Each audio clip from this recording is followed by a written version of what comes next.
আসসালামু আলাইকুম দর্শক, আপনাদের সাথে আমি আতিক রহমান পূর্ণিয়া আবারও যোগ দিয়েছি আমাদের নিয়মিত আলাপচারিতার অনুষ্ঠান খোঁজ খবরে পূর্ণিয়ার ভিউ ইউটিউব চ্যানেলের আমাদের আজকেরও সম্মানিত অতিথি আপনাদের সবার পছন্দের যার বিশ্লেষণের জন্য আপনারা অধীর আগ্রহে অপেক্ষা করেন এবং গত কয়েকদিনে তার রাজনৈতিক বিশ্লেষণ এবং আন্তর্জাতিক ইস্যু এবং আমাদের এই পার্শ্ববর্তী দেশ সমূহ নিয়ে যেসব ইস্যু নিয়ে আলোচনা, ব্যতিক্রমী সেই আলোচনা আপনাদেরকে আকৃষ্ট করেছে আমরা দেখেছি। আমাদের সবার প্রিয় মুখ, রাজনৈতিক ব্যক্তিত্ব, যারা রাজনৈতিক বিশ্লেষক, যারা মেজর অবসরপ্রাপ্ত আখতারুজ্জামান রঞ্জন। আখতার ভাই, আপনাকে স্বাগত জানিয়ে, সালাম জানিয়ে শুরু করছি আজকের অনুষ্ঠান। আজকে সরকারের সেই ঐতিহাসিক এক সপ্তাহ, 15 মাস পরে এসে নিজের ঐকমত্য কমিশনে কত প্রায় 1.5 কোটি টাকা খরচ টরচ করে আবার এই জুলাই সনদ নামে যেটা তৈরি হয়েছে সেটার মধ্যে অসংখ্য বিতর্ক, এটা কাটছাট হয়েছে, এটার পাতা চেঞ্জ করে ফেলা হয়েছে, এইসব বিতর্কের মাঝে দেশে যখন রাজনৈতিক একটা চরম বিরোধ, বিশেষ করে বিএনপি এবং জামাতের দিকে, এর আগে আওয়ামী লীগ ছিল এখানে, সেই এক সপ্তাহ গেছে। এখন কথা আছে যে সরকার সে নিজে ডিক্লেয়ার করবে কি করবে না করবে, গণভোট কবে, জুলাই সনদ কিভাবে বাস্তবায়ন হবে, জুলাই সনদ বাস্তবায়নে ডক্টর ইউনূস সাইন করবে নাকি রাষ্ট্রপতি সাইন করবে, কি হতে পারে এই সপ্তাহে। এবং পর্দার আড়ালে নানান গুঞ্জন, নানান আলোচনা, নানান বৈঠকের খবর শোনা যায়, ইন্টারনাল বৈঠকের শোনা যায়, এগুলো সোশ্যাল মিডিয়ায় নানান কিছু ছড়ায়। আপনার বিশ্লেষণ এই সপ্তাহে কি দেখছেন, রাজনীতি কোন দিকে যেতে পারে? এবং তার চেয়ে যেটা ভয়ঙ্কর, আপনি সবসময় সবাইকে সাবধান থাকতে বলেন। মানুষ কিছুটা শঙ্কিত এবং শঙ্কার কথাটা, সংঘর্ষের কথাটা রাজনৈতিক ব্যক্তিরাই বলছেন। মাহফুজ আলম কয়েকদিন আগে বলেছেন যে সংঘাত আসছে, আপনারা দেখেন সামনে সংঘাত হবে, রাজনৈতিক দলগুলো সংঘাতে জড়িয়ে যাবে। তাহলে দেশ কি গৃহযুদ্ধের দিকে যাবে? এই নির্বাচন কি আসলে হবে? 13 তারিখ আপনি জানেন আওয়ামী লীগের দিক থেকে বিবিসি নিউজ করেছে যে, আমরা বিবিসি নিউজ কোট করছি যে আওয়ামী লীগ ঢাকায় লকডাউন দেখেছে, তার লোকজন এবং পুলিশ বলতে পারেন রণপ্রস্তুতি নিয়েছে, সারা ঢাকাকে চেক টিম বসাচ্ছে তারা। সার্বিক পরিস্থিতি কোন দিকে যাচ্ছে? মেজর আখতারুজ্জামান রঞ্জন, রাজনৈতিক বিশ্লেষক, রাজনৈতিক ব্যক্তিত্ব, আপনার মূল্যবান বিশ্লেষণ জানতে চাই। ধন্যবাদ পূর্ণিয়া, সালাম আলাইকুম আপনাকে। আপনার মাধ্যমে আপনার অগণিত দর্শক শ্রোতাদেরকে জানাই আমার সশ্রদ্ধ সালাম, সালাম আলাইকুম। যে যেখানে আছেন ভালো থাকবেন, সুখে থাকবেন, শান্তিতে থাকবেন, নিরাপদে থাকবেন। আমি এখান থেকে শুরু করি। তুমি যে কথাটা বলেছো, আজকে পুলিশ আশ্বাস রব দাঁড়িয়ে গেছে, তার মানে এই শব্দটাই তো আজকে আমাদের এন্টি পিপল। পুলিশের শ্বাস রব, এই কথাটাতে বোঝা যাচ্ছে যে পুলিশ বা সরকার জনগণের বিপক্ষে অবস্থান নিচ্ছে। পুলিশ তো ফেসিলিটেটর, পুলিশ তো একটি সেবা দানকারী প্রতিষ্ঠান, কাউকে বাধা দেওয়ার প্রতিষ্ঠান নয়। পুলিশ মানুষকে সহায়তা করবে, সাহায্য করবে, আইনের শাসন প্রতিষ্ঠা সুফল পাওয়ার জন্য প্রতিটি জনগণের ঘরে ঘরে আইনের শাসনের সুফল পাওয়ার চেষ্টা করবে। তাদের দায়িত্ব হবে চোর ধরা, অপরাধীকে ধরা এবং ধরে আইনের কাছে সোপর্দ করা। কিন্তু আজকে শ্বাস রব কেন? পুলিশ কেন আন্দোলনকারীদের দাবানোর জন্য জল কামান দাগাবে? কেন? কি কারণে? কোন যুক্তিতে?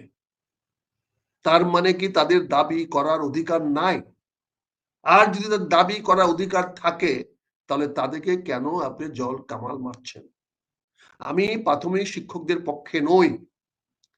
আমি ব্যক্তিগতভাবে মনে করি বাংলাদেশের শিক্ষা ব্যবস্থাকে ধ্বংস করার পিছনে যদি একটি একক শক্তিকে দায়ী করা হয়, তাহলে সেটার জন্য প্রাইমারি স্কুলের সকল শিক্ষকরা দায়ী।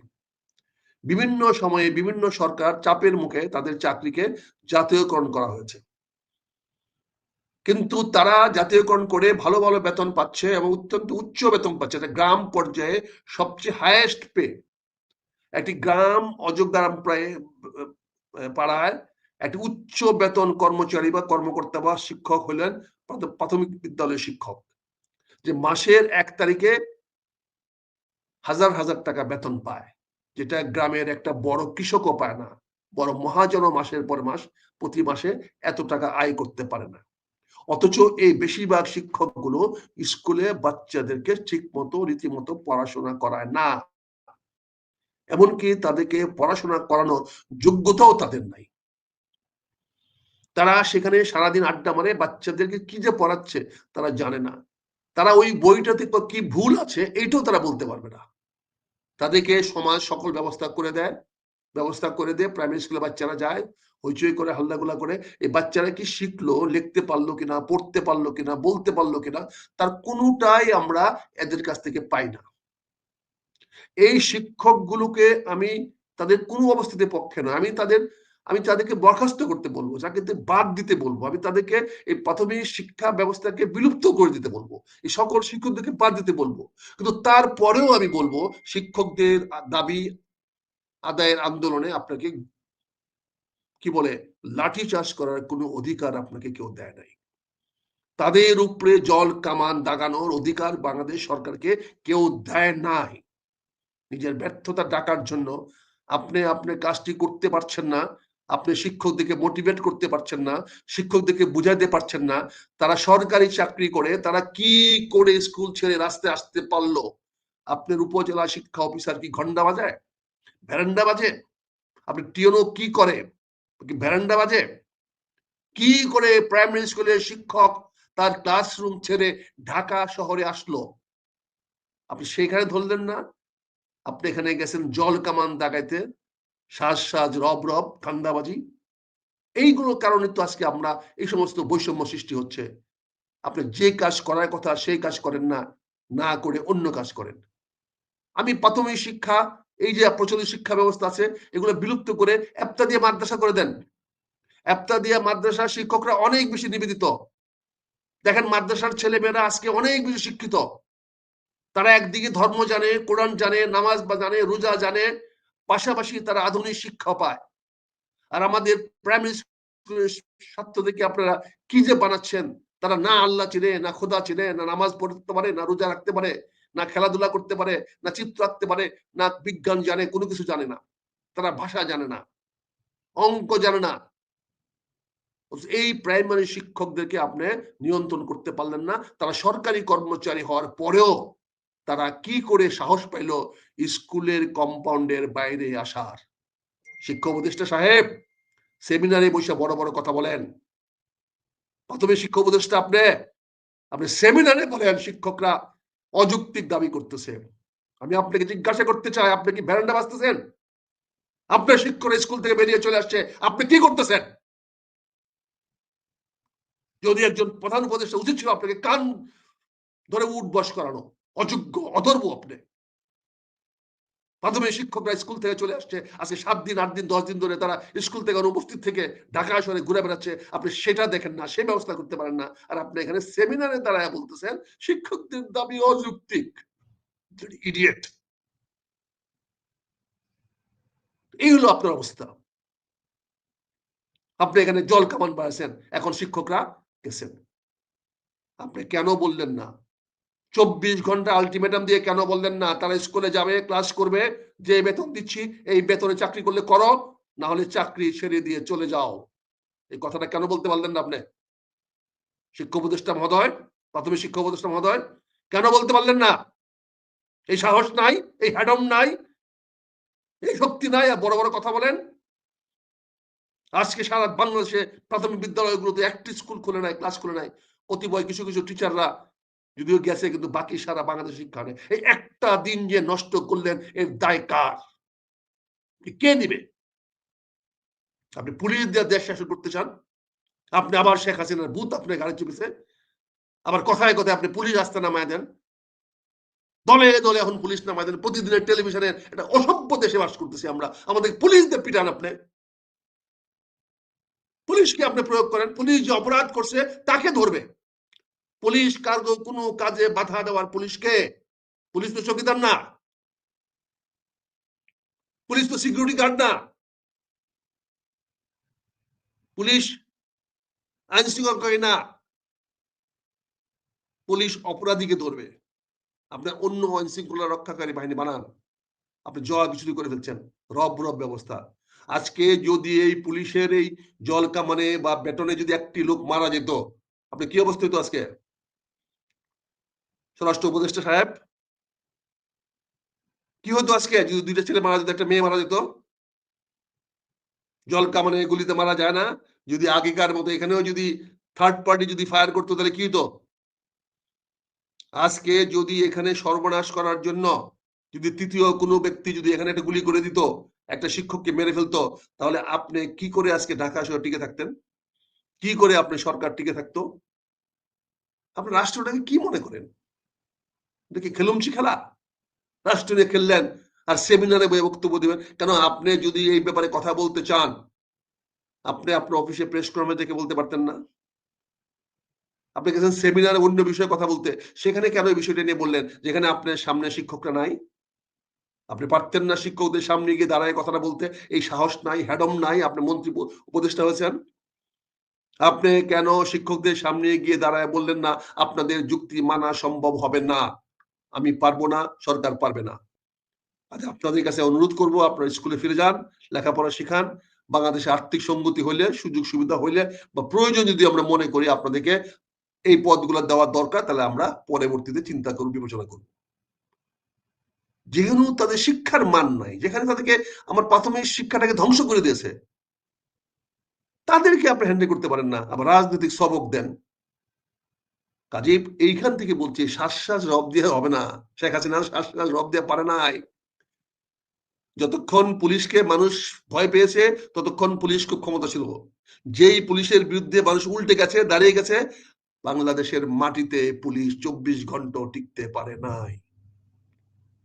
আগামীতেও যদি এরকম কোনো পরিবেশ হয়, এই পুলিশ টিকতে পারবে না।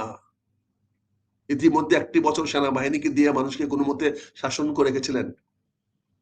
সেনাবাহিনী তো আপনাদের প্রতি বৈরী হয়ে যাচ্ছে। যদিও সেনাবাহিনী দেশপ্রেমিক, দেশকে রক্ষা করার জন্য তারা জীবন দেবে, তারা সরকারের পক্ষে না। হাসিনার পক্ষে না গিয়া এই দেশের সেনাবাহিনী প্রমাণ করেছে তারা কোনো সরকারের পক্ষে না, কোনো ফ্যাসিস্টের পক্ষে না, কোনো শাসকের পক্ষে না, তারা জনগণের পক্ষে, দেশের পক্ষে, রাষ্ট্রের পক্ষে। এটা তো সেনাবাহিনী গত 5ই আগস্ট প্রমাণ করে দিয়েছে। কাজে সেনাবাহিনীকে আপনি দলীয় ভাবে, সরকারের ভাবে ব্যবহার করতে পারবেন না আগামীতেও। তারাও কাদের পক্ষ নিবে না। এদেশের সেনাবাহিনী জন্মগতভাবে তারা দেশপ্রেমিক। এই সেনাবাহিনী মুক্তিযুদ্ধের উত্তরসূরি। এই সেনাবাহিনীর মুক্তিযুদ্ধের মাধ্যমে তৈরি হয়েছে। মুক্তিযুদ্ধ থেকে সেনাবাহিনীর জন্ম হয়েছে। এরা দেশপ্রেমিক, এরা দেশের জন্য, জনগণের জন্য জীবন দিতে তারা শপথ নিয়েছে। তাদেরকে তাদের দায়িত্ব থেকে পিছপা হরাতে পারবেন না। অনেক বিভ্রান্ত ছড়ানোর চেষ্টা করা হচ্ছে। এখন আসি, আপনি যে কথা বলছেন 7 দিনে আলটিমেটাম। যখন কেউ কোনো জিনিস দিন নির্ধারিত করে দেয়, তখনই তার চরম দুর্বলতা প্রকাশ পায়। আসিফ নজরুল যেভাবে জোর দিয়ে বলছেন 7 দিন সময় দেওয়া হলো। আরে বেটা, 7 দিন সময় দেওয়া হলো কাকে? তোর বাপের চাকর? না রাজনীতিবিদরা? রাজনীতিবিদরা কি তোর বাপের চাকর? হ্যাঁ বেটা, হ্যাঁ, বড় বড় বক্তৃতা মানুষ, ভয় দেখাচ্ছে মানুষকে, হুমকি মানুষ। বাংলাদেশের রাজনীতিবিদরা কি আপনার বাপের চাকর বাবা, যে আপনি 7 দিনে আলটিমেটাম দিবেন, 7 দিনের মধ্যে আপনাকে জবাব দিতে হবে? জবাব তো দিল না, কি করবেন এখন? কি করবেন? যদি হ্যাডম থাকে ঘোষণা করেন তো, একসঙ্গে নির্বাচনটা করাবেন না?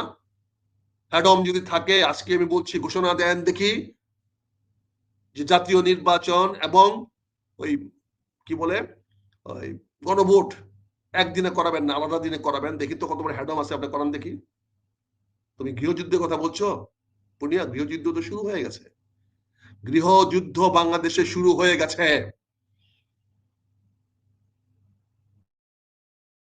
এখনো মাঠে আসে নাই, কিন্তু সকল দল গৃহযুদ্ধের সকল প্রস্তুতি নিয়ে নিচ্ছে। সবাই এখন প্রস্তুত গৃহযুদ্ধের জন্য। কাজে এখানে গৃহযুদ্ধটা, আপনি টেলিভিশন দেখতেছেন না কেমনে আজকে ওই বিভিন্ন এলাকাতে লাঠি সুটা নিয়ে কিভাবে একজন আক্রমণ করতেছে? টেলিভিশন দেখাচ্ছে, ডেলি দেখো না? কুষ্টিয়া দেখাচ্ছে, ওই কুমিল্লা দেখাচ্ছে, দেখো না? এক পক্ষ আরেক পক্ষ চর দখল নিয়ে দেখাচ্ছে। চট্টগ্রাম তো পুরো আন্ডারগ্রাউন্ডের চট্টগ্রাম তো মনে হয় পুরো আন্ডারগ্রাউন্ডের হাতে চলে গেছে, মানে মাফিয়া ডন। ওই মুম্বাই মেক্সিকো আমরা দেখি। ঢাকা শহরটা কি? হ্যাঁ, ঢাকা শহর, ঢাকা শহরের যেখানে যেখানে বিহারির আছে, এখানে কি অবস্থা? এখন তো কোনো আইন শৃঙ্খলা আছে কিনা, দেখো যেতে পারে কিনা? তো মোহাম্মদ তহিদপুর এলাকাটা কি হচ্ছে? প্রতিদিনই তো এখানে মারামারি কাটাকাটি হচ্ছে। তোমার রোহিঙ্গারা কি? আজকে পাকিস্তানের নেভাল শিপ এসে তো প্রমাণ করে দিল এখানে একটা যুদ্ধের পায়তারা হচ্ছে, যুদ্ধের দামাম হচ্ছে। বাংলাদেশের উত্তর বর্ডারে ইন্ডিয়া সদর পেয়ে তার সেনাবাহিনীকে নিয়োগ করতেছে। প্রকাশ্যে দিনের বেলায় তারা সেনা কি বলে সেনাবাহিনীর চলাচল হচ্ছে। কিছু বলতে পারছেন আপনি? একটা প্রতিবাদ দিতে পারছেন? এটা জাস্ট একটা নিয়ম 10 কিলোমিটারের মধ্যে যদি কোনো সেনাবাহিনী মুভমেন্ট দেখা যায় তাহলে তীব্র প্রতিবাদ জানানো এটা হলো সারা পৃথিবীর প্রোটোকল। ভারতের সেনাবাহিনী যে বাংলাদেশে উত্তর সীমান্ত বড়ে এই 4-5 দিন এক্সারসাইজ করলো, যেখানে লেফটেন্যান্ট জেনারেল তেহারি এসে বক্তব্য দিল, আপনি একটা নোট বারবার পাঠিয়েছেন, একটা প্রতিবাদ পাঠিয়েছেন? আপনি কি ভারতীয় পররাষ্ট্র কি বলে রাষ্ট্রদূতকে ডেকে বলেছেন তোমার সেনাবাহিনী কেন আমার বর্ডারের পাশ দিয়ে হাঁটাহাঁটি করতেছে, মুভমেন্ট করতেছে? এটা তো অতি স্বাভাবিক ভাই। তোমার বাড়ির সামনে দিয়ে আশপাশ দিয়ে অস্ত্র নিয়ে ঘোরাঘুরি করে, তাহলে তুমি কি ওই বাড়ির মুরব্বীকে ডেকে বলবা না যে তোমার ছেলেমেয়েরা আমার বাড়ির চারপাশ দিয়ে অস্ত্র নিয়ে ঘোরাঘুরি করতেছে কেন? আজকে আমার পররাষ্ট্র উপদেষ্টাকে আজকে ঢাকাস্থ ভারতীয় দূতাবাসকে ডেকে জিজ্ঞাসা করতে হবে না তোমার সেনাবাহিনী কেন আমার বর্ডারের চারপাশ দিয়ে ঘোরাঘুরি করতেছে? বলতে পারবো না। কেন বলতে পারবো না? তোমার পাকিস্তানের নেভি তোমার চট্টগ্রাম বন্দরে দাঁড়িয়ে আছে। পাকিস্তানের এই যে ফ্রিগেট তুমি আনছো, গাইডেড মিসাইল ফ্রিগেট, যেটা 1970 এটা 2010 সালে ভারতে চীনে তৈরি হয়েছে, চীনের তৈরি করা এই ফ্রিগেট তোমার ঢাকাতে এখন চট্টগ্রামে আসার কি প্রয়োজন? এখন তোমার পাকিস্তানের সঙ্গে গুডুল করার কি দরকার? পাকিস্তানের সঙ্গে গুডুল করা মানে কি? ভারতের শত্রু পাকিস্তান, তার মানে পাকিস্তানের শত্রুর সঙ্গে তুমি বন্ধুত্ব করা মানে কি? ভারতকে তুমি শত্রু হিসাবে চিহ্নিত করছো, তাহলে চিহ্নিত করে তুমি তোমার স্বাধীনতা সার্বভৌমত্ব হুমকির দিকে নিয়ে যাচ্ছ। আপনারা তো থাকবেন না দেশে। কাজে আপনারা এই যে কাজগুলো করতেছেন একের পর এক, এই যে কাজগুলো করতেছেন, এই কাজের পরিণতি কি? আজকে তুমি যে কথাটা বললা, আমার মহাসচিবের যে মেসেজটা তুমি পাঠিয়েলা, মহাসচিব তো পরিষ্কার করে দিয়েছে আপনাকে আমরা এতদিন রক্ষা করে। ভেতরে ভেতরে গৃহযুদ্ধ শুরু হয়ে গেলে বলে গুরুত্বপূর্ণ তথ্য দিল আকরামুজ্জামান ও আতিক রহমান পূর্ণিয়া। তাহলে আমরা আপনার পক্ষে থাকবো না, আর আপনার পক্ষে আমরা না থাকলে এই সরকার টিকে থাকতে পারবে না। আর এটা 5ই আগস্ট না ভাই এনসিপি, ভাই ছাত্র শিবির এটা 5ই আগস্ট না, ভাই জামাত ইসলাম এটা 5ই আগস্ট না। যদি আজকে এই সরকার মূল স্রোতের বাইরে যায়, যদি বিএনপি ফর্মালি তারেক রহমান সাহেব যে কথা বলছে এগুলো তো হওয়ার কথা ছিল, উনি তো বলেছে এগুলো তো হওয়ার কথা ছিল না, কেন হচ্ছে? কাজে আজকে আপনি এই কাজগুলা করলে আপনি টিকতে পারবেন? আপনাকে বিভিন্ন রাজনৈতিক দল হুমকি ধামকি দিচ্ছেন, আপনি যা হুমকি দেয় তাকে আপনি মানেন, তাহলে কি হবে? তুমি যে বললা গৃহযুদ্ধ, গৃহযুদ্ধের সকল প্রস্তুতি শুরু হয়ে গেছে। আজকে যদি কালকের মধ্যে, আজকে 7 দিন চলে যাচ্ছে, কালকের মধ্যে আপনাকে ঘোষণা করতে হবে, নাহলে আপনি ভুয়া হয়ে যাবেন। কতদিন ছালছেলেরা যে স্লোগান দিত ভুয়া ভুয়া ভুয়া, এখন তো এই বর্তমান সরকারের বিরুদ্ধে ঢাকা শহরে মানুষ নেমে আসবে ভুয়া ভুয়া বলে। তাদেরকে প্রতিহত করবেন কাদেরকে দিয়া? সেনাবাহিনী তো মাঠ থেকে উঠে চলে আসছে, বাকি অর্ধেক সেনাবাহিনী আসে যারা, তারাও কোনো ঝুঁকি নিয়ে যাবে না। তাহলে আপনি কোথায় যাচ্ছেন? আমরা তো বলছিলাম নির্বাচনের মাধ্যমে, যেমন ডাকসুতে বিভিন্ন বিশ্ববিদ্যালয়ের সংসদগুলো আপনারা বিজয়ী হতে পেরেছেন, একইভাবে আগামী ফেব্রুয়ারিতে নির্বাচন হইলে জামাতের বিজয়ের সম্ভাবনা অনেক অনেক গুণ বেশি।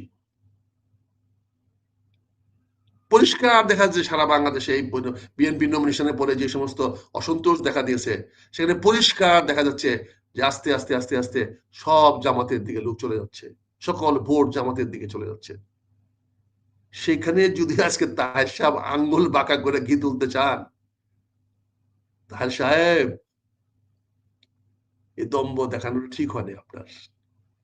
এটা রাজনীতি ভাষা না, রাজনীতিবিদ আঙ্গুল বাঁকা করার কথা বলতে পারে না।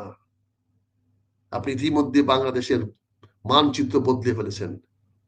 আপনি ভারতীয় পত্রিকা ইন্টারভিউ দিয়ে মানচিত্র দেখিয়ে দিয়েছেন, বাংলা, বিহার, উড়িষ্যা, আসাম, নাগাল্যান্ড, মিজোরাম সবগুলো আপনার বাংলাদেশের অংশ। আপনি অলরেডি ঘোষণা দিয়ে দিয়েছেন 50 লক্ষ 60 লক্ষ লোক আপনি তৈরি করেছেন যুদ্ধ করার জন্য। তার মানে গৃহযুদ্ধের বাকি রাখলেন কোথায়? আজকে এই যে যুদ্ধ ঘোষণা করলেন, এই যুদ্ধ ঘোষণাটা কার বিরুদ্ধে করলেন? এই যে আগামী একটা সপ্তাহে বাংলাদেশের যে ক্রাইসিসটা তৈরি হবে, আপনি যে অহেতুক একটা ক্রাইসিস তৈরি করছেন, নির্বাচনের দিকে সবাই যাচ্ছিল, একটা ঘোষণা দিয়েছে, বিএনপি তার প্রার্থী ঘোষণা করেছে, ঠিক আছে, পক্ষে বিপক্ষে কথা হচ্ছে, বিএনপি তো বলেছে সম্ভাব্য তালিকা, চূড়ান্ত তালিকা তো বলে নাই। সেখানে বিএনপি তো এখনো সময় আছে, সংশোধন করতে পারে। বিএনপি একটি লিবারেল পলিটিক্যাল পার্টি, একটি উদার রাজনৈতিক দল। বিএনপি কোনো কট্টর রাজনৈতিক দল না। বিএনপি কখনোই সে কখনোই কট্টর পথে যায় না। সে সবাইকে নিয়ে রাজনীতি করতে চায়। বিএনপি যেমন বহিষ্কার করে, আবার বহিষ্কার প্রত্যাহারও করে। বিএনপির দরজা খোলা, বিএনপি কাউকে মানা করে না। বিএনপির বিরুদ্ধে যারা কাজ করে সময়ে তাদেরকেও আবার বিএনপি আবার এনে কাজে লাগায়। একটা উদার রাজনৈতিক দল, সেই দলটাকে আপনি ভুল করতেছেন, সেই দলের সঙ্গে আপনি খেলতেছেন, তাদের নোট অফ ডিসেন্ট আপনি বলতেছেন। আমি আজকে ছাত্র সংগঠন, যুব সংগঠন বা এনসিপির ভাইদের বলছি, তোমাদেরকে ধৈর্য ধরতে হবে। তোমাদের বিজয় তো তোমরা দিয়ে দিয়েছো ডক্টর ইউনূসের হাতে তুলে। ডক্টর ইউনূস তোমাদের সেই বিজয়কে ভুলণ্ডিত করে ফেলেছে। তোমাকে আরেকটি নতুন করে আন্দোলন শুরু করতে হবে, অপেক্ষা করতে হবে, বাবা, সময় নিতে হবে। আমি তো বলেছিলাম তোমরা যে রাজনৈতিক সিদ্ধান্ত নিয়েছো, বিভিন্নভাবে এককভাবে নির্বাচনে লড়বে, আমি তো তোমাদের প্রতি সকল সুভাষিস দিয়েছি, বলছি হ্যাঁ এটিভাবে লড়ো, দরকার নেই 5টা সিট পাও, বুঝে না, 5টা সিট নিয়ে সংসদে বক্তৃতা দাও। আমরা আজকে বাংলাদেশের রাজনীতি মানুষের কাছে পরিচিত হয়েছি, মানুষ আমাদের চিনে জানে এই সংসদের মাধ্যমে। এই সংসদে বক্তব্য দেওয়ার মাধ্যমে মানুষের সামনে আমরা পরিচিত হয়েছি। আমরা গুন্ডামি করি নাই, সন্নামি করি নাই, মারামারি করি নাই, কাটাকাটি করি নাই, দুর্নীতি করি নাই, চুরি করি নাই, ডাকাতি করি নাই, কিন্তু আমরা শক্তিশালী বক্তব্য সংসদে দিয়েছি। কাজে মানুষ আমাদেরকে চিনেছে সেভাবে। তোমরা যদি 5 জন সংসদে যেতে পারো, 5 বছরে তোমরা যে ভাবমূর্তি তৈরি করতে পারবে, তোমরা যে একটা সম্ভাবনা তৈরি করতে পারবে, এটা 5 বছর 10 বছর রাজপথ থেকে পারবে না। কাজে এনসিপির ছেলেরা যদি রাজনীতির নামে ঢাকা শহরে আসনটা বলতে পারি যে যে কোনো ভাবে হোক এই আসনগুলোতে নতুনদেরই জয় হবে। ঢাকার যে 20টি আশপাশের যে আসনগুলো আছে, সেই আসনগুলোতে প্রবীণ রাজনীতিবিদদের জয়লাভ করা কঠিন হয়ে যাবে। কারণ এখানে বিএনপির আমরা যে প্রার্থীগুলো দিয়েছি তাদের আমল নামা ভালো না, তাদের সবারই মানে কি বলবো যে তাদের মানে গায়ে অনেক দুর্গন্ধ। যে কোনো জায়গায় যান সেখানে গিয়ে দেখবেন তার নামে কি বলতেছে, হয়তো তারেক রহমান সাহেব শুনে না, কিন্তু ঢাকা মহানগরে যতজন প্রার্থীর নাম ঘোষণা করা হয়েছে একজন প্রার্থীরও কিন্তু আমল নামা ভালো নয়। তাদেরকে বর্তমান প্রজন্ম, নতুন প্রজন্ম, দেশের নতুন ভোটার যারা হয়েছে, আপনি একটা জিনিস মনে রেখেন, আমাদের হিসাব দিয়েছি 8 কোটি ভোটার ছিল 2008 সনের নির্বাচনের সময়, সেখান থেকে 2 কোটি মারা গিয়ে হয়তো বর্তমানে 6 কোটি ভোটার আছে। কিন্তু এইবারের ভোটারের সংখ্যা হলো 12 কোটি 76 লক্ষ। তার মানে পুরনো ভোট 6 কোটি আর নতুন ভোট 6 কোটি। এই নতুন 6 কোটি ভোটারকে আপনি আপনার দলের দিকে কেমনে টানবেন? কিন্তু জামাতও টানতে পারবে না ঢাকা শহরে। আজকে যদি এনসিপি যদি বেশ 300 বলবো না, 150 বা 200 আসন ভালো শিক্ষিত, মার্জিত, সম্ভাবনাময়, জনগণের পাশে দাঁড়ায়, সমাজ কল্যাণ করেছে এবং সর্বোপরি বিত্তমান, এরকম যদি 200 আসনে তারা যদি বেছে বেছে বেছে বেছে নির্বাচনে দেয়, যারা নির্বাচনে নিজের পকেট থেকে ব্যয় করতে পারবে, এরকম লোককে যদি দেয়, তাহলে আমি নির্দ্বিধায় বলতে পারি এনসিপি একটা খেলা মাঠে দেখিয়ে দিবে।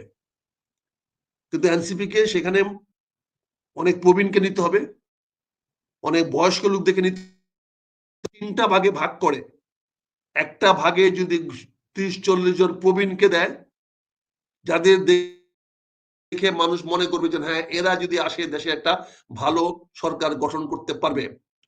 একইভাবে যে মধ্যবয়সী যদি আরো 100 জনকে দেয়, তাহলে এই 150 জন মানুষ বাংলাদেশের জনগণের সামনে একটা সম্ভাবনা তৈরি করে দেখাতে পারবে যে হ্যাঁ এরা ভালো মানুষ, এরা সম্ভাবনার মানুষ, এদের আমল নামা ভালো আছে।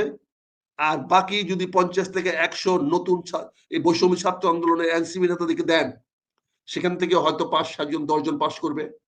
যে 100 জনকে দিবেন মধ্যবয়সী যারা সামাজিকভাবে প্রতিষ্ঠিত, হয়তো রাজনীতি সরাসরি করে না বা কোন রাজনৈতিক দলে সম্পৃক্ত ছিল না, এরকম যদি আপনারা 100 জন লোক দেন, ওখান থেকে 50-60 জন নির্দ্বিধা বেরিয়ে আসবে, নির্দ্বিধা বেরিয়ে আসবে যদি তাদের অর্থ থাকে।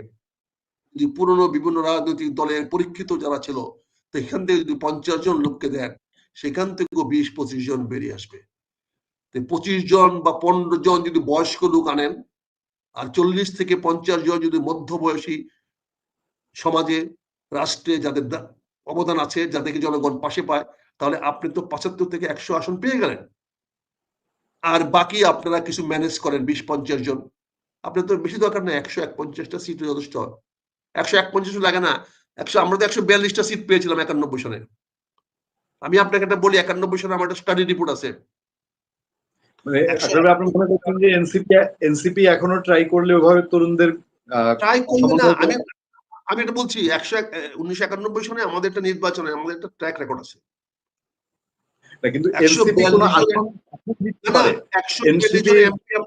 142 জন এমপি আমরা পাস করেছিলাম 91 সনের নির্বাচনে, যার মধ্যে 87 জন ছিলাম আমরা ফ্রেশ নিউ ব্লাড, যারা আগে কোনো রাজনীতি করে নাই। আওয়ামী লীগের মতো রাজনীতি আপনারা সত্যিকার ফ্রেশ ছিলেন, কিন্তু এনসিপি দলের তো আমি একটা উদাহরণ দেই। আমি রাজনীতিতে বিজয়ী হয়েছি আওয়ামী লীগের জাতীয় নেতাদের বিরুদ্ধে। ফজলুর রহমান সাহেবের বিরুদ্ধে আতাউর রহমান খানের মতো একটা লোক কিশোরগঞ্জ হয়েছে। আমি বলি ডক্টর লতিফের মতো লোক, একজন আন করা ভদ্রলোক জিল্লুর রহমানকে হারিয়ে নির্বাচিত হয়েছে। আন করা লোক ছিল। আমি বলছি মন্টুর মতো লোককে হারিয়েছে আমানুল্লাহ মান। কাজে এরকম আন করা নতুন রাজনীতিবিদ নিতে পারে। আজকে এনসিবির সামনে একটা ভীষণ ভবিষ্যৎ, তাদেরকে 3টা কাজ করতে হবে। একটা কাজ করতে হবে, আমি 10 সেকেন্ড সময় নেব, আমি কথা শেষ করে দিই, তার মধ্যে প্রশ্ন করবো। আমি ফর্মুলাটা দিয়ে দিই। যদি এনসিপি 20 থেকে 30 জন বা 40 জন বয়স্ক, যারা গ্রহণযোগ্য, যেখানে সারা বাংলাদেশে বিভিন্ন জায়গায় যারা গ্রহণযোগ্য, যাদের আর্থিক সঙ্গতি আছে, রাজনৈতিক প্রজ্ঞা আছে, যাদেরকে মানুষ ভালোভাবে চিনে, এরকম 50 জন লোককে প্রার্থী করে দিলে 15 থেকে 20 জন বা 30 জন পাশ করে আসবে নির্দ্বিধায় বলতে পারি। তারপরে যদি মিডলম্যান থেকে, যাদের বয়স 40 থেকে 60, এরকম বয়সের যদি আপনারা সমাজ শিক্ষক, ব্যাংকার, ব্যবসায়ী, ডাক্তার, ইঞ্জিনিয়ার, প্রকৌশলী, যারা সামাজিক ভিত্তি তৈরি করে ফেলেছে, এরকম সামাজিক ভিত্তিশালী লোকদেরকে যদি 100 আসন বা 150 নমিনেশন দেন, তাহলে সেখান থেকে 70-80 জন পাস করে আসবে। তার মানে আপনি 100 থেকে 120 জন প্রার্থী বিজয়ী পেয়ে গেলেন। আর ছাত্র থেকে আপনার আরো 50 জন 80 জন দেন, যারা হয়তো নির্বাচন করে একটা হই হুল্লোড় সৃষ্টি করবে। সেখান থেকে 10-12 জন, 5 জন 7 জন পাস করবে। কিন্তু আমি এবার 10 সেকেন্ড নেই, এখন বলেন, এখন প্রশ্ন করেন।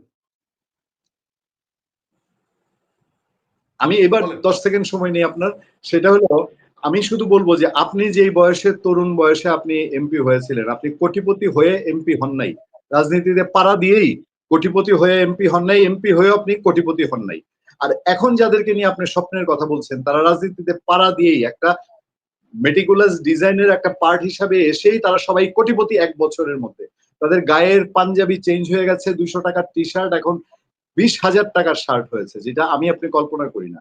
তারপর আপনি যেই সমাজের সুশীল শ্রেণীকে বলছেন যে এখন হুট করে কি তারা খুঁজে পেয়ে ফেলবে, এই সুশীল শ্রেণীর সঙ্গে 1 বছর সুযোগ পেয়েও তারা সেই সম্পর্ক তৈরি করতে পারেন। সমাজের ক্লিন ম্যান যারা আছেন, তারা এখন তাদেরকে কি চোখে দেখেন? তাদেরকেই কষ্টি পাথরে আগে যাচাই করে আসতে হবে যে এই 1 বছর যা করে ফেলেছে দেশের মধ্যে, দেশ চালাতে গিয়ে এবং দেশ থেকে নিতে গিয়ে, এই জিনিসগুলোর কারণে এনসিপি কে নিয়ে আমাদেরও তো স্বপ্ন ছিল, ডক্টর ইউনূসকে নিয়ে এরকম স্বপ্ন ভঙ্গ হয়েছে, এনসিপি কে নিয়ে দেশের মানুষের স্বপ্ন ভঙ্গ হয়েছে। ফলে নতুন নেতৃত্ব মানুষ চায়, সেটা এনসিপির ব্যানারে কিনা বা সেটা এনসিপির যে মুখগুলো এখন পরিচিত তাদের নেতৃত্বে কিনা, এটা বাংলাদেশে অনেক বড় প্রশ্ন কিনা। আক্তার ভাই ধন্যবাদ। তোমার দৃষ্টিভঙ্গি থেকে রাজনীতি দর্শন দিয়ে কথাটা ঠিক আছে, কিন্তু আমি যেটা বলছি একটা নিউট্রাল প্ল্যাটফর্ম থেকে আমি বলছি, আজকে এনসিপির সঙ্গে সরাসরি সংঘাত হলো আওয়ামী লীগের, আর এনসিপির সঙ্গে মুনাফিকি সম্পর্ক হলো জামাত এবং বিএনপির সঙ্গে। অর্থাৎ তারা দুজনেই প্রতিপক্ষ, কিন্তু প্রকাশ করছে না। এনসিপির মূল শত্রু কিন্তু জামাত এবং বিএনপি। এনসিপির মূল শত্রু জামাত এবং বিএনপি, কিন্তু দৃশ্যত শত্রু মনে হচ্ছে আওয়ামী লীগ। কারণ যেহেতু আওয়ামী লীগ সরকারকে এনসিপি হটাইছে, কিন্তু এনসিপির মূল শত্রুকে, মূল শত্রু হলো বিএনপি এবং জামাত, যাদের কাছে ওরা পোলাপান, যাদেরকে ওরা বলে পোলাপান, যেমন তারা বলে এখন বাপের লোকে লড়তে এসো না, তারপরে তাদের ধারণার তারা পোলাপান। এখানে এনসিপি একটা বড় টুইস্ট নিতে হবে, এটা টুইস্ট নিতে হবে। কি টুইস্ট? প্রথম কথা বলতে হবে, তারা আজকে থেকে আগামী 3 দিনের মধ্যে তারা অন্তত পক্ষে 50 জন লোকের সঙ্গে যোগাযোগ করে, বয়স্ক, রাজনীতি সচেতন, রাজনীতিতে একটা সারা বাংলাদেশে পরিচিতি আছে, এরকম লোকদের খুঁজে আনতে হবে।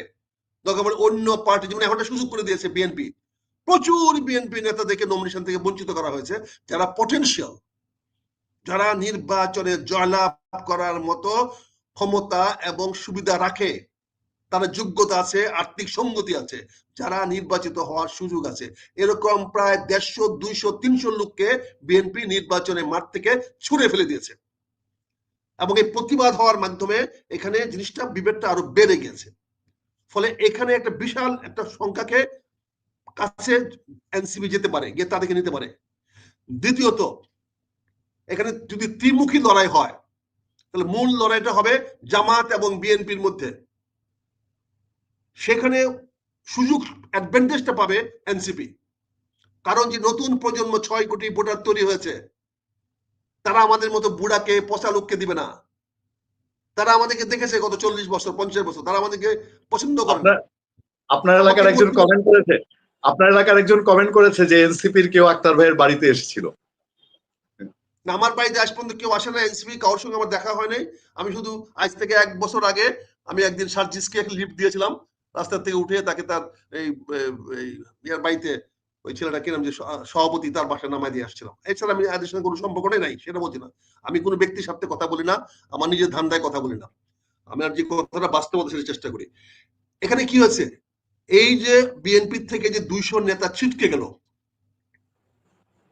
এই 200 নেতাকে যদি, এরা তো, এদের জায়গা তো এতে নাই, জামাতে নাই, জামাতে তো কোনো ভেকম নাই, শূন্যস্থান নাই, জামাতে যেতে পারবে না। এই লোকগুলো স্বতন্ত্র গেলেও কোনো লাভ হবে না, তারা কোনো শক্তি অর্জন করতে পারবে না।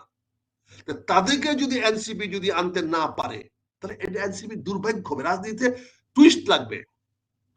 কাজে এখানে আওয়ামী লীগের সমর্থন থাকবে, এই এই যে 200 লোক যারা বিএনপি থেকে বেরিয়ে গিয়ে প্রার্থী হবে, তাদের প্রতি এই আওয়ামী লীগের সমর্থন থাকবে। এখন এনসিপি কে পরিষ্কার বলতে হবে, আমরা সরকারকে হটিয়েছি, আওয়ামী লীগ ছিল সরকারকে হটিয়েছি, আওয়ামী লীগ আমাদের শত্রু না। এখানে বিচার থেকে এনসিপি কে সরে আসতে হবে, বিচার অতীত। শুনেন, বিচার হলে, এই যে আমি আজকে একটা, যখনই কেউ আসামি কাজ করে যায়, তখন তার প্রতি সবাই সহানুভূতি হয়ে যায়।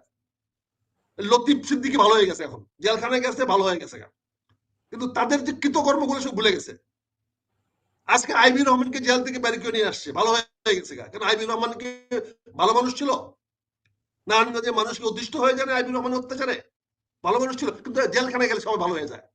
জেলখানায় গেলে আমাদের সবাই ভালো হয়ে যায়। মানুষ এটা এটা মানে সাইকোলজি। কারোর মধ্যে বিচার হলে, এরশাদকে ফাঁসি দিছে, ওই যে খুলনার এরশাদ, তখন ওই এরশাদ হয়ে গেছে, বাকের ভাই হয়ে গেছে। আসাদুজ্জামান তখন বাকের ভাই সিনেমা বানায় ফেলাইছে। তো এরকম মানুষের সিম্পেথি চলে যায়। কাজে আজকে বিচার থেকে সরে আসতে হবে এনসিপিকে। এনসিপিকে বিচার থেকে সরে আসে আওয়ামী লীগের কে প্রতিপক্ষ না মানিয়ে আওয়ামী লীগের রাস্তা তাদের দিয়ে খুলে দিতে হবে। এখানে নিউ পোলারাইজেশন হইতে হবে। এখানে দেখেন, প্যালেস্তানীয় সঙ্গে হামাসকে ধ্বংস করে দিয়েছে, প্যালেস্তান কোনো কথা বলে নাই, পিএলও কোনো কথা বলে নাই, পিএলও চুপ করেছিল। কারণ এই ফিলিস্তিনিরা পিএলওকে মানে নাই।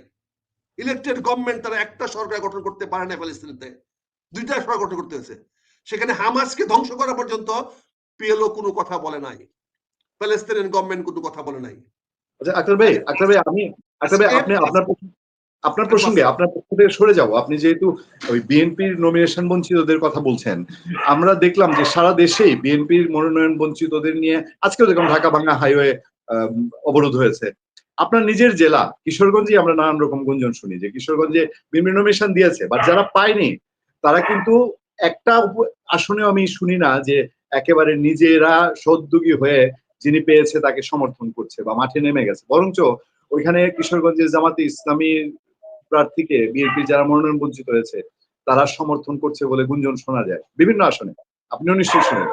আপনার নিজের আসনেও কি যারা মনোনয়ন বঞ্চিত হয়েছে তারা প্রার্থীদেরকে এখনো সাপোর্ট দিচ্ছে, বা এই আক্ষেপ তো এখনো রয়ে গেছে বলে শোনা যায়? একটু কিশোরগঞ্জের পরিস্থিতি আপনার কাছে জানতে চাই।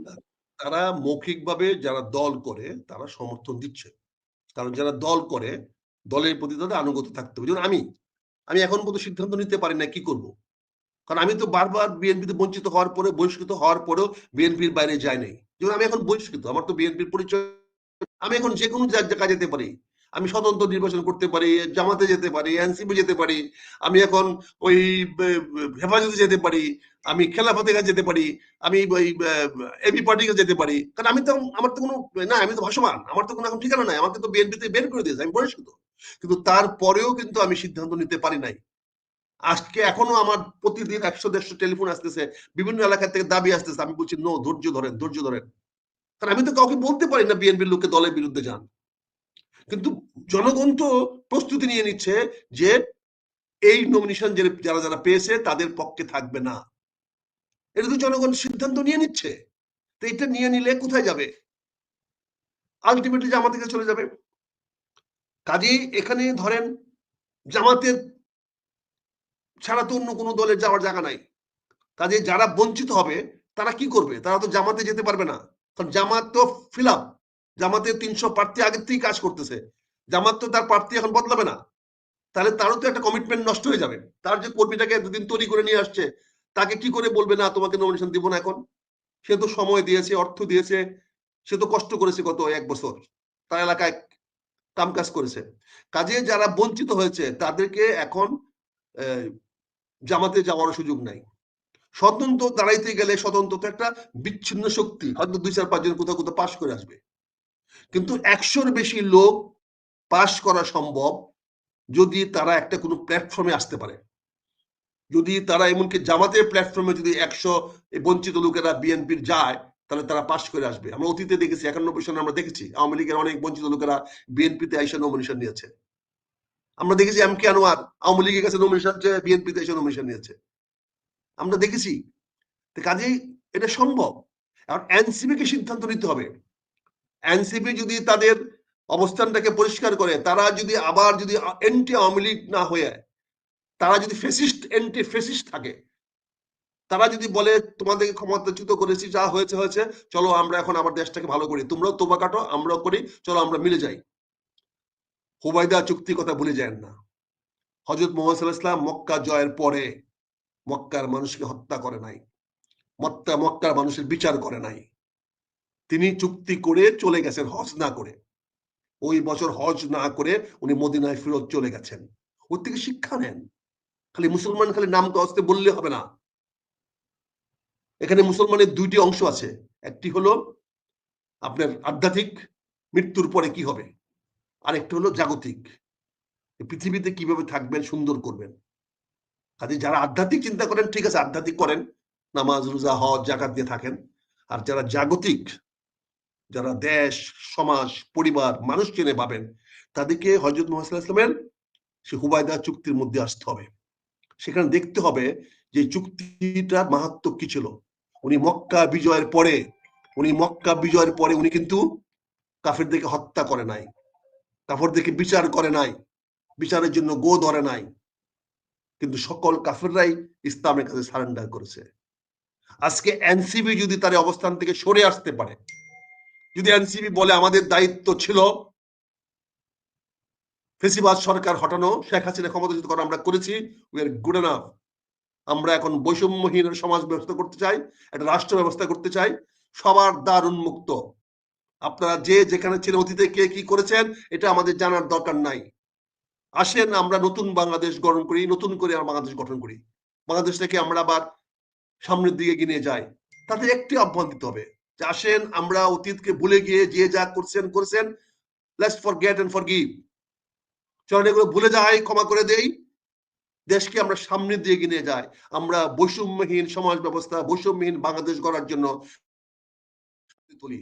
দেখবেন টুইস্ট হয়ে যাবে, একটা প্রচন্ড রকম রাজনীতি চাকুরি চলে আসবে, দেখবেন রাজনীতির নতুন কম্পন শুরু হয়ে যাবে, দেখবেন রাজনীতির নতুন মেরুকরণ শুরু হয়ে যাবে, দেখবেন এনসিপি ঘরে ঘরে পপুলার হয়ে যাবে, ঘরে ঘরে চলে আসবে।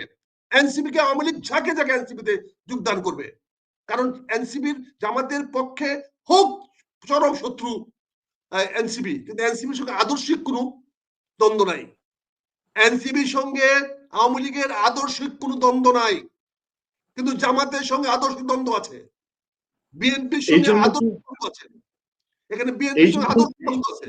বলেন, হ্যাঁ এই জন্যই কি যে আওয়ামী লীগ 13 তারিখ ধরে নানান রকম কি প্রেক্ষাপট তৈরি হচ্ছে? আমরা শুনতেছি যে আন্তর্জাতিক বিভিন্ন শক্তিশালী দেশ যারা 5 আগস্টেও আওয়ামী লীগের বিপক্ষে ছিল, তারা এখন প্রেশার দিচ্ছে যে আওয়ামী লীগ সহ অংশগ্রহণমূলক নির্বাচনের জন্য।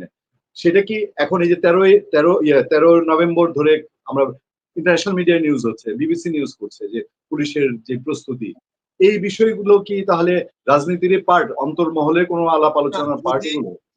যখন যেখানে পশ্চিমা রাষ্ট্রগুলো প্রকাশ্যে ইনক্লুসিভ নির্বাচনের কথা বলছে, অন্তর্ভুক্তিমূলক নির্বাচন মানে হলো সকল রাজনৈতিক দলগুলোকে নিয়ে রাজনীতি করা, অন্তর্ভুক্তি জনগণের এখানে বড় বিষয় না, সকল রাজনৈতিক দল। আমেরিকা, ব্রিটেন, ইউ যদি অন্তর্ভুক্তি বলি সরকার মানে নির্বাচন হয়, তাহলে তো কোনো না কোনো ভাবে আওয়ামী লীগকে আসতে হবে, কোনো না কোনো ব্যানারে আওয়ামী লীগকে মাঠে আনতে হবে, ফেক নামে হোক, ভুয়া নামে হোক, বা যেভাবে হোক আনতে হবে, দেখাইতে হবে সারা বিশ্বের কাছে যে হ্যাঁ আওয়ামী লীগ এখানে আছে। এরকম একটা সুযোগ সৃষ্টি হয়েছে এনসিবির সামনে।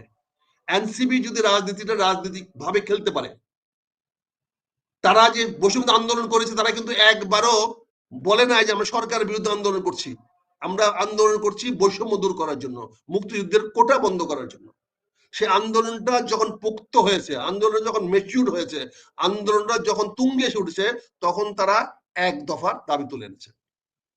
আজকে একইভাবে বলছি, এনসিপি যেহেতু এটি নতুন রাজনৈতিক দল হিসেবে দাঁড়িয়ে গেছে, এখানে আওয়ামী লীগের ধামাধরা চিহ্নিত নেতারা আসবে না,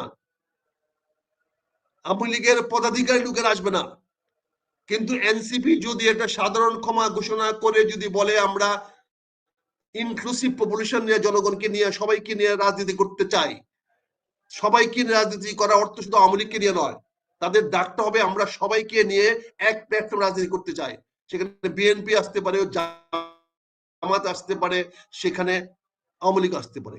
এই বক্তব্যটা দিলে পরে এনসিবি তখন তাদের দ্বারটা খুলে গেল, তার প্ল্যাটফর্মটা ওয়াইডার হয়ে গেল, বড় হয়ে গেল। তখন বিএনপি থেকেও যারা বঞ্চিত হয়েছে, বিএনপিতেও যারা বিভিন্ন সময়ে গত 10-15 বছর ত্যাগ স্বীকার করেছে, গত 1 বছর ধরে লক্ষ লক্ষ কোটি কোটি টাকা তারা নির্বাচনের জন্য ব্যয় করেছে, তারা কিন্তু বসে থাকবে না, এই সুযোগটা তারা নিবে। তখন দেখবেন তারা বিভিন্ন জায়গায় এনসিবির ব্যানারে এই শাপলা কলি নিয়ে তারা দাঁড়ানোর সুযোগ পাবে। তারা সংঘবদ্ধ না হলে একা তো কোনো শক্তিশালী হবে না।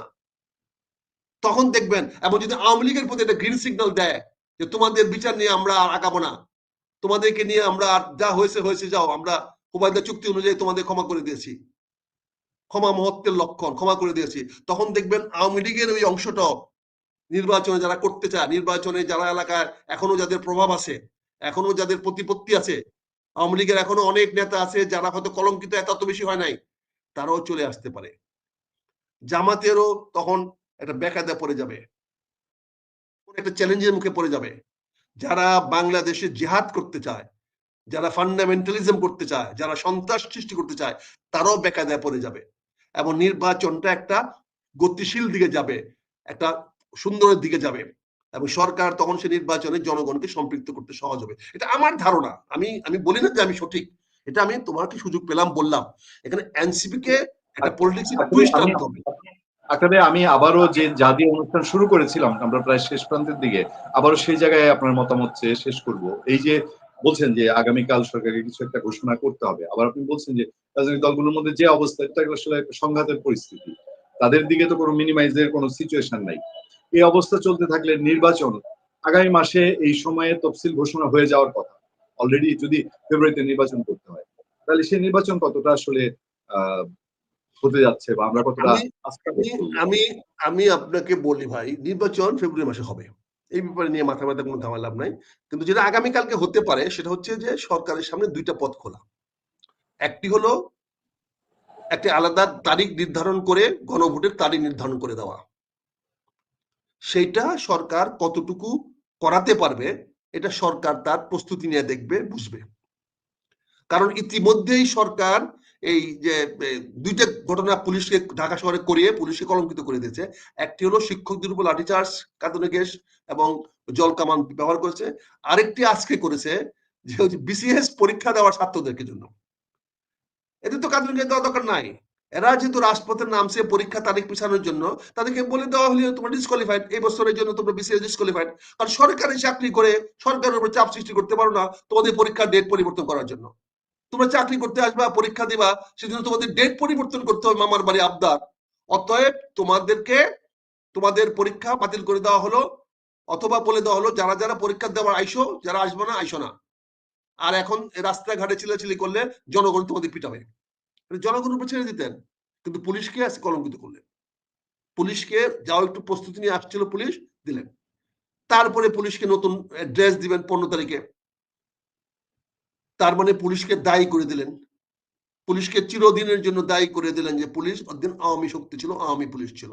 পোশাক পরিবর্তন করার মাধ্যমে আপনি এটা কার পক্ষে নিলেন? বিএনপির পুলিশ করলেন, না জামাতের পুলিশ বানাবেন, না এনসিপি পুলিশ বানাবেন?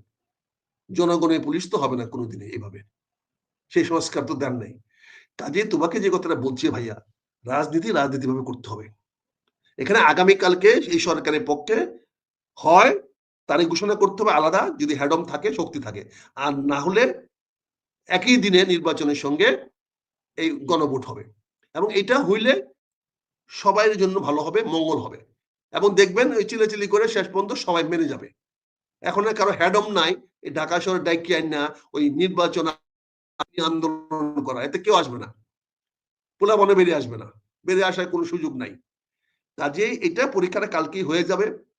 আমি মনে করি যে জামাত এই দুইটা কথা বলে জামাতের অবস্থানটা খুব ক্ষতিগ্রস্ত করে ফেললো। একটা হলো সুজা আঙ্গুলে ঘি উঠে না, একটা থ্রেট দিল সারা জাতিকে, সরকারকে, সারা বিশ্বকে, যে জামাত একটি রাজনৈতিক দল যে আঙ্গুল বাঁকা করতে পারে এবং বাঁকা করে ঘি তুলতে পারে। এত বড় শক্তিশালী দল জামাত হয়ে গেছে। এটা কিন্তু জামাতের প্রচন্ড ক্ষতি করলো আমার বন্ধু তাহের সাহেব। উনি একজন পরিপক্ক রাজনীতিবিদ, কিন্তু উনি এই বক্তব্যটা যে কেন দিলেন, কার উস্কে দিলেন? নাকি পাকিস্তানের নেভাল ফিট দেখে, নেভাল শিপ দেখে উনার ফুসকে গেছে গা। উনি 50 লক্ষ মুজাহিদ তৈরি করার ঘোষণা দিয়ে উনি কি কোথায় আকাশে ভাসতেছেন না কোথায় ভাসতেছেন আল্লাহ জানে। কিন্তু উনি যদি দলটা যে পাতালের দিকে নিয়ে গেলেন এটা উনি বুঝতে পারেননি। তারপরে 13 তারিখের যে কর্মসূচিটা দিয়েছেন বৃহস্পতিবারে, রাজনৈতিক দল যখন বৃহস্পতিবারে কর্মসূচি দেয় তখনই বোঝা যায় এটা ফ্লপ কর্মসূচি। প্রতিবারে পরে শুক্রবার, বৃহস্পতির দিন এই ঢাকা শহরের মানুষ ওই গন্ডগোল হলে তা একদিন ছুটি বেশি পায়, বাড়ি চলে যাবে, সব গ্রামে চলে যাবে, যার যার দেশে চলে যাবে। বৃহস্পতিবারে যখন আন্দোলনে ডাক দেওয়া হয় সেটা একটা ফ্লপ আন্দোলন। এটা আমাদের এই 50 বছরের রাজনীতির অভিজ্ঞতা, আমরা দেখে আসছি। রাজনীতির রবিবার যখন কোনো অনুষ্ঠান দেওয়া হয় তখন বোঝা গেল যে সপ্তাহের প্রস্তুতি নিয়ে আগাচ্ছে দলটা। যে কর্মসূচি দিয়েছে সেই কর্মসূচির সামনে পুরা সপ্তাহের কর্মসূচি তার মাথার মধ্যে আছে, তার গিলুতে আছে, তার মগজে আছে। আর বৃহস্পতিবার যখন প্রোগ্রাম দেওয়া হয় তখন হলো ছুটির প্রোগ্রাম, আইসেন একটু ছুটি কাটা এক চিন্তা বাদাম খাইয়া তারপরে চলে যাবো, অফিস যাবেন। কাজে জামাতি দুইটা ভুল করেছে। এই প্রসঙ্গে একটু প্রসঙ্গটা যেহেতু তুলেছেন আমি আপনার বলি, 13 তারিখ বলা হচ্ছে যে শেখ হাসিনার মামলার রায় হতে পারে, এই কারণে দিনটা 13 তারিখ বৃহস্পতিবার। 13 তারিখ মামলার রায় আগে নির্ধারণ হয়েছে, তারপরে কর্মসূচি। এর সাথে ইন্টারেস্টিং দুইটা খবর আমি আপনাকে যোগ করে দিই, যে আওয়ামী লীগের কর্মসূচি ঘোষণা করা তো আমাদের দায়িত্ব না, বাংলাদেশের সরকার রাষ্ট্র আমরা যেহেতু মানি, তারা নিষেধ করেছে, আমরা সেদিকে যাব না, আমরা সরকারের পদক্ষেপ দেখে বুঝি। ঢাকায় 1 লাখ বেলুন উড়ানোর পরিকল্পনা আওয়ামী লীগের, 25 জন গ্রেফতার, একটা খবর আছে। আরেকটা খবর আছে যে যমুনা ঘিরে, কালের কণ্ঠের খবর, যমুনা ঘিরে নাশকতার চেষ্টা, আওয়ামী লীগের 25 জন গ্রেফতার। এবং এর থেকে মানুষ জানতে পারছে যে 13 তারিখ কোনো একটা কিছু আছে। কারা ঘোষণা দিয়েছে না দিয়েছে আমরা জানি। এখন বিষয়টা হয়ে গেছে এই জায়গায়, এটা যদি একটা সিজন একটা স্বরাষ্ট্রমন্ত্রী হইতো, যার ধীশক্তি আছে, যে বুঝতো, সেটাকে অন্যভাবে নিত। একটা জিনিস দেখেন, প্রধানমন্ত্রী শেখ হাসিনা পালিয়ে যাওয়ার পরে যেখানে আওয়ামী লীগ রেজিস্ট্যান্স দেওয়ার ক্ষমতা রাখে নাই, সেখানে 13 তারিখে তার মৃত্যুদণ্ড ঘোষণা করার সঙ্গে সঙ্গে আওয়ামী লীগ ঘর থেকে বেরিয়ে আসার ক্ষমতা রাখে না। এটা যদি কোন রকম বিরোধী কর্মসূচি না দেয়া সমান রাখতো, তাহলে দেখতে পারতো কতজন বেরিয়ে আসে এবং বেরিয়ে আসার পরে ব্যবস্থাটা গ্রহণ করতো। এখন কি হয়েছে, এখন আওয়ামী লীগকে তারা বাঁচিয়ে দিল। যে আওয়ামী লীগের কাপুরুষগুলা ঘর থেকে বেরোতো না, তাদেরকে বলে দিল, আপা আমরা তো বেরোতাম, কিন্তু তো আমরা বেরোতে পারি নাই, ঘর থেকে বেরোলে গ্রেফতার করে ফেলায়। এই জন্য নাহলে তো আমরা আজকে ঢাকা শহর ফাটাই ফেলালাম বলে, ঢাকা শহর শেষ করে ফেললাম বলে, কিন্তু পারলাম না। এইটা হলো এই সরকার তাদেরকে বাঁচিয়ে দিল। এই সরকার, এই স্বরাষ্ট্রমন্ত্রী রাজনীতি বুঝে না, পুলিশিং বুঝে না, মানুষকে কেমনে ম্যানেজ করতে হয়, মানুষকে কেমনে মানুষের সামনে কেমনে সমাধান তাদের মুখে তুলে দিতে হয়, এটা সে বুঝে না। মনে রাখেন, রাজনীতিবিদরা কখনোই এখানে কিন্তু বলে নাই এখন সংগ্রাম শুরু হয়ে গেল, আসেন আমরা যুদ্ধে চাপাই পড়ি, এটা বলে নাই। বঙ্গবন্ধু শেখ মুজিবুর বলছেন এবারের সংগ্রাম মুক্তির সংগ্রাম, এবারের সংগ্রাম। চিন্তা করেন, এখন যে যেটা বুঝে নেন। এখন এখানে 13 তারিখ কিছুই হবে না, কিছু হওয়ার সুযোগ ছিল না। এই 13 তারিখ যদি কমপ্লিটলি পিস রাখা হইতো এবং সকালে 11টা বা 12টার সময় দুর্দণ্ড প্রদাবে আদালত থেকে ঘোষণা করে দেওয়া হতো যে শেখ হাসিনাকে ফাঁসি দেওয়া হলো, that is a news all over world, এবং বাংলাদেশের মানুষের মধ্যে কোনো প্রতিক্রিয়া দেখা দেয়নি। কেউ ঘর থেকে বেরিয়ে আসে নাই, কেউ মিছিল করে নাই, কেউ ফুটকা ফুটায় নাই, কেউ হাই হাসান হাই হুসেন কয়া, হাই হাসিনা কয়া বুক থাপড়ায় নাই। এটাই প্রকাশ হইত। এখন এই হঠকারী সিদ্ধান্ত সরকার নিয়ে হাজার হাজার পুলিশ নিয়োগ করে দিয়ে এখানে দেখিয়ে দিল জনগণের প্রতিক্রিয়াটাকে সরকার দমন করে দিল। এখানে খাতাপত্রে প্রমাণ করে দিল জামাত যে তারা আওয়ামী লীগকে ঘর থেকে বেরোতে দেয় নাই, কিন্তু আওয়ামী লীগ ঘর থেকে বের হওয়ার সম্পূর্ণ প্রস্তুতি ছিল। কি প্রমাণ হলো, এতগুলা পুলিশ নামিয়ে, আর্মি তখন নাই, পুলিশ নামিয়ে এবং জামাতের প্রোগ্রাম দিয়ে প্রমাণ করলেন কি যে আওয়ামী লীগ বেরিয়ে আসতে পারতো এবং ঢাকাকে তছনছ করে ফেলতে পারতো। এই ক্ষমতা আওয়ামী লীগ রাখে, এটাকে আপনি দাবাইয়া দিলেন। তার মানে কি প্রমাণ হলো যে আওয়ামী লীগের ক্ষমতা এখনো রয়ে গেছে, কিন্তু আপাতত তারা পারতেছে না, আগামীতে পারবে। অথচ এই কাজটাই আপনি অত্যন্ত নীরবে চুপচাপ করে ফেলতে পারতেন। আপনি বলতে পারতেন, যেহেতু আপনি 11 তারিখে 13 তারিখে ঘোষণা দিয়েছেন, আপনি বলতে পারতেন যে ঠিক আছে, আমরা 7 দিন সময় দিয়েছিলাম সরকারকে, বিভিন্ন রাজনৈতিক দলকে, তারা একমত বসে নাই, আমি 13 তারিখে আমি একটা মিটিং ডাকলাম, আসেন আমরা সবাই মিলে আবার সিদ্ধান্ত আলোচনা করে সিদ্ধান্ত নিব। That would be wise decision of তত্ত্বাবধায়ক অন্তর সরকার প্রধানের। তিনি জিত করার দরকার নাই, উনি বলতে পারেন ঠিক আছে, আপনারা যখন ঐক্যমতে আসতে পারলেন না, তাহলে আপনারা আগামীকালকে বা 13 তারিখে আমার সঙ্গে চা খান, আমরা আসি, চা খাই, চা খেয়ে আমরা এই ব্যাপারে সিদ্ধান্ত দিই। অর্থাৎ বিষয়টাকে শেখ হাসিনার মৃত্যুদণ্ড দেওয়ার পিছনে নিয়ে যান, আগে না রেখে পিছনে নিয়ে যান, যাতে বিষয়টা আপনার নিয়ন্ত্রণে থাকে। আপনি 2 দিন সময় নেন, আবার আরো 2 দিন সময় নেন, যে আরো 2 দিন সময় দিলাম আপনাদেরকে, চিন্তা করেন, না হলে আমরা 13 তারিখ বিকালে 4টায় আমরা ওই যমুনাতে বসবো সকল রাজনৈতিক দল থেকে নিয়ে, এই ব্যাপারে কি সিদ্ধান্ত আসা যায়। তাহলে আপনি 13 তারিখের প্রতি আপনার কোনো সিদ্ধান্ত থাকতো না, কঠিন কিছু থাকতো না। 13 তারিখে আপনি নীরবে একটা ফাঁসির অর্ডার দিয়ে দিতেন, দেখতেন আওয়ামী লীগ কতটুকু রিয়েক্ট করতে পারে, ক্ষমতা দেখতেন। আপনি স্বরাষ্ট্রমন্ত্রী চালাবেন, এইভাবে প্ল্যান করলে হবে স্যার? জেনারেল স্যার, আপনারা যদি এগুলা করেন, রাষ্ট্রটাকে যদি এইভাবে যদি আপনার গিনিপিগ বানায় এরকম সিদ্ধান্ত দেন, তাহলে তো দুঃখজনক, দুর্ভাগ্যজনক। অযথা একটা টেনশন করতেছেন, অযথা একটা রাষ্ট্রের মধ্যে, মানুষের মধ্যে একটা মানে ভয় ভীতি সঞ্চার করতেছেন। ভয় দিয়ে রাজ্য শাসন করা যায় না। স্বয়ং আল্লাহ তো ভয় দেখা না, বেহেশত দেখায়, বলছে বেহেশত দিব, 7টা দিব, একটা বাড়ায় দিব বেহেশত, তোকে ক্ষমা করে দিব, আমি রহমানুর রহিম, আমি মাপ চা, আমি ক্ষমা করে দিব। আল্লাহ বারবার বলতেছে আমি রহমানুর রহিম, মাফ করে দিব, মাফ করে দিব। তাহলে আল্লাহ তো বলতো না তোরা আমি মাইরা দিব, তোরা খায় ফেলাবো, তোরা আমি কোনোদিন মাফ করবো না, এই কথা বলতো আল্লাহ। আল্লাহ বলতো তোরা আমি শাস্তি দিবই, তোকে আমি ছাড়বো না। কিন্তু আল্লাহ তো এই কথা বলে নাই। আল্লাহ বারবার বলছে তোর অপরাধ করিস না, করিস না, করিস না, সাবধান হ, অপরাধ করলে দুজকে পাঠাবো, কিন্তু তারপরে বলছে তোরা যদি তোবা করস, মাপ চাস, আমি ক্ষমা করে দেবো। আল্লাহ নিজেকে স্বীকার দাবি করেছে রহমান রাহিম। তা আপনি খালি মানুষকে দাবড়াবেন, ভয় দেখাবেন, ভীতি দেখাবেন, মাইরা ফেলাবেন, কাইটা ফেলাবেন, তা মানুষ কই যাবে? উল্টা আঘাত করবে, প্রত্যাঘাত হবেই। Every action has equal and opposite reaction, এটাই তো বলে গেছে বৈজ্ঞানিক নিউটন। এই থিওরিটাকে তো সারা পৃথিবীর মানুষ ফেলে দিতে পারবে না।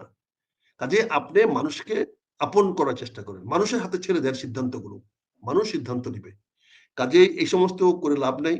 আমি যেটা বলছিলাম, এই নির্বাচনের প্রক্রিয়াটা থেকে আমাদেরকে বের হওয়ার সুযোগ নাই, নির্বাচন হতেই হবে। কাজে আমাদের এলাকার ব্যাপারেও আমিও বলবো যে ভাই, একা তো নির্বাচন করা যায় না, স্বতন্ত্র নির্বাচন করা যায় না। স্বতন্ত্র নির্বাচন করলে একটা একক শক্তিকে কেউ কোনো দাম দেয় না। আমাদের একটা সংগঠন গড়ে তোলার চেষ্টা করতেছি। যদি আমরা অনেকেই বলতেছি নমিনেশন পান নাই, মনে কষ্ট আছে, দুঃখ আছে, বেদনা আছে, আসেন আমরা বসি, আমরা ঐক্যবদ্ধভাবে একটা নির্বাচন করব। আমরা নির্বাচনে বিশ্বাস করি, আমরা নির্বাচন বয়কটে বিশ্বাস করি না। আমরা ঐক্যবদ্ধ হতে চাই, অন্তত দরকার পড়লে 5-7 জন 10 জন মিলে আমরা একটা আলাদা একটা ফ্রন্ট করে হলেও আমরা নির্বাচন করতে চাই। তখন বলি স্বতন্ত্র প্রার্থীরা মিলেই আমরা কোন রাজনৈতিক দলের সঙ্গে একটা ফ্রন্ট করব, নির্বাচন করতে চাই। কারণ একক নির্বাচন হয় না, একা নির্বাচন হয় না। কাজে এখানে জামাত চিন্তা করে দেখুক, এখানে এনসিপি কে বলবো তোমাদেরকে আরো মন খোলা করতে হবে, তোমাদের বক্তব্যের ধারা বদলাতে হবে, তোমরা চিন্তা চেতনাকে পরিবর্তন করতে হবে, সংবেদনশীল হতে হবে, আধুনিক হইতে হবে, পরিবর্তনশীল হইতে হবে। তোমরা পরিবর্তন চাও, এখন তোমাদেরও কিছু পরিবর্তন করার সময় আসছে। তুমি গতকালকে যে ভাবছো, অতীতে যে ভাবছো, গত 1 বছরে তোমার চিন্তা চেতনা যা ছিল, তার থেকে তোমারও পরিবর্তন হওয়ার প্রয়োজন আছে ভাই। তোমরা তো এই বয়সে তো সেনাপতি, আমি তো বারবার বলছি, এটাই তো যুদ্ধ করার বয়স। সে বলে গেছে না আমাদের বিখ্যাত কবি, এখন যৌবন যার, যুদ্ধে যাওয়ার সময় তার। আমি মিছিলে বললাম না, মিছিলে যাওয়ার সময় তার বললাম না, আমি বললাম যুদ্ধে যাওয়ার সময় তার। এখন যৌবন যার, দেশ গড়ার সংগ্রামে নিবেদিত হওয়ার সময় তার। এখন আমার যৌবন নাই, তোমাদের যৌবন। আমরা কি পারি? আমরা তোমাদের বুদ্ধি দিতে পারি, আমাদের অভিজ্ঞতা তোমাদের সঙ্গে ভাগাভাগি করতে পারি, আমরা তোমাদেরকে ডাইরেকশন দিতে পারি। যদি মানো ভালো, না বললে তো আমাদের কিছু করার নাই। আমরা তো এখন কবরের দিকে হাঁটতেছি রে ভাই, এখন প্রাসাদের দিকে হাঁটার সময় তো আমাদের নাই। আমরা হাঁটতেছি এখন কবরের দিকে।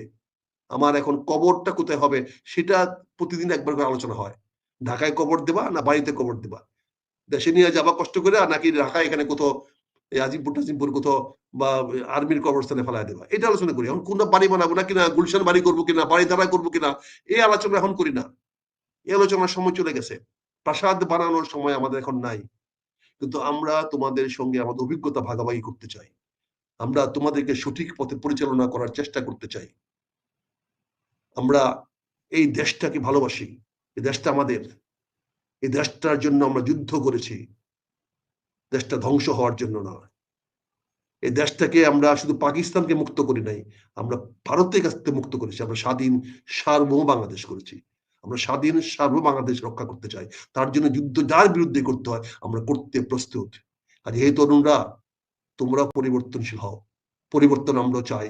এখন তোমাদের কাছে আহ্বান থাকলো, তোমরাও পরিবর্তন হও। তোমরা তোমাদের অবস্থান থেকে কিছুটা সরে আছো, শুধু জাস্ট চিন্তা করো আমার হুবায়দা চুক্তি। হযরত মুহাম্মদ ইসলাম মক্কা বিজয়ের পরে চুক্তি করে মক্কাবাসীকে হত্যা করে নাই, তিনি গিয়েছিলেন। এটাই ছিল ইসলামের মূল শক্তি, এটার মাধ্যমে ইসলাম সারা বিশ্বে ছড়িয়ে গেছে। তোমরা তোমাদের এই বৈষম্য আন্দোলনে যে বিজয় হয়েছ, সেই বিজয়টাকে যদি আর শক্তিশালী করতে চাও, তোমাদের পরিবর্তন দরকার। তোমাদের রাজনৈতিক দর্শন নতুন করো এবং আসো সবাইকে মিলে, ইনক্লুসিভ পলিটিক্স, আমরা সবাইকে মিলে বাংলাদেশ গড়বো, কাউকে বাদ দিয়ে নয়। স্বাধীনতার পক্ষে বিপক্ষে বলে যেমন কিছু নাই, এখন বৈষম্য বিরোধী পক্ষে বিপক্ষে বলে কিছু নাই। আমরা সবাই বাংলাদেশের মানুষ, আমরা সবাই একসঙ্গে এই পুনিয়াকে নিয়ে, সবাইকে নিয়ে, সকল মানুষকে নিয়ে, ছোট বড় ধনী গরিব সবাইকে মিলে, সকল রাজনৈতিক দলের মতাদর্শের লোকদিকে নিয়ে আমরা একটি সুখী শান্তিময় নিরাপদ বাংলাদেশ গড়ব। তার নেতৃত্বে থাকবে তোমরা, কারণ আগামী বাংলাদেশটা তোমাদের, তোমরাই বাংলাদেশ চালাবে। কাজে এনসিপির কাছে অনুরোধ থাকবে, প্লিজ চেঞ্জ চেঞ্জ চেঞ্জ, দেশটা তোমাদের হাতে আসবে। ধন্যবাদ। থ্যাংক ইউ অনেক অনেক অনেক অনেক অনেক অনেক অনেক ধন্যবাদ একটা ভাই, অনেক অনেক ধন্যবাদ। ভালো থাকবেন, সুস্থ থাকবেন, আপনার দীর্ঘায়ু কামনা করে আজ এখানে শেষ করছি। আল্লাহ হাফেজ, আসসালামু আলাইকুম।